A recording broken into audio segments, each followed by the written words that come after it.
নবী পাক সাল্লাল্লাহু তাআলা আলাইহি ওয়াসাল্লাম সাহাবা ইকরাম আলাইহিম রিদওয়ানদেরকে বললেন যে অল্প তুষ্টি অবলম্বন করো, তোমরা কি হবে? ধনী হয়ে যাবে। আসলেই এটা আমরা সকলেই জানি।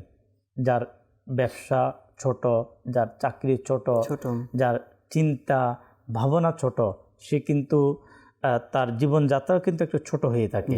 তার টেনশন কম হয়ে থাকে, পেরেশানি কম হয়ে থাকে। টেনশন কখন বাড়ে, পেরেশানি কখন বাড়ে?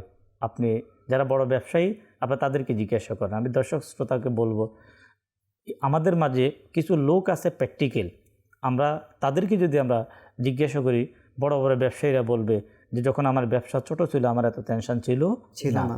আমি যখন ছোট্ট চাকরির মধ্যে ছিলাম, আমার স্যালারি কম ছিল, তো তখন আমার এত টেনশন ছিল না। যখন আমি বড় চাকরির মধ্যে চলে আসলাম, বড় ইন্ডাস্ট্রির মালিক হয়ে গেলাম, বড় ব্যবসার মালিক হয়ে গেলাম, ইনকাম সোর্স যখন আরো বৃদ্ধি হলো, যখন আমি লোভ লালসার মধ্যে পড়ে গেলাম, তখন কিন্তু আমি আস্তে আস্তে আমার মধ্যে অনেক আপনার হাই হুতাশ করা অথবা আমার মধ্যে যে দুঃখ কষ্ট টেনশন এগুলা বাড়তে থাকে।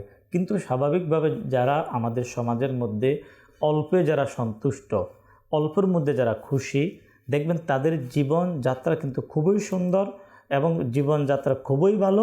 আর এটাকেই কিন্তু আপনার কিতাবের ভাষায় বলেন, শরীয়তের ভাষায় বলেন, সাহাবা ইকরামের দিক থেকে বলেন, স্বয়ং নবী পাক সাল্লাল্লাহু তাআলা আলাইহি ওয়াসাল্লামের বরকতময় জীবনী থেকে বলেন, প্রকৃত ধনী বলা হয়েছে এদেরকে। সুবহানাল্লাহ।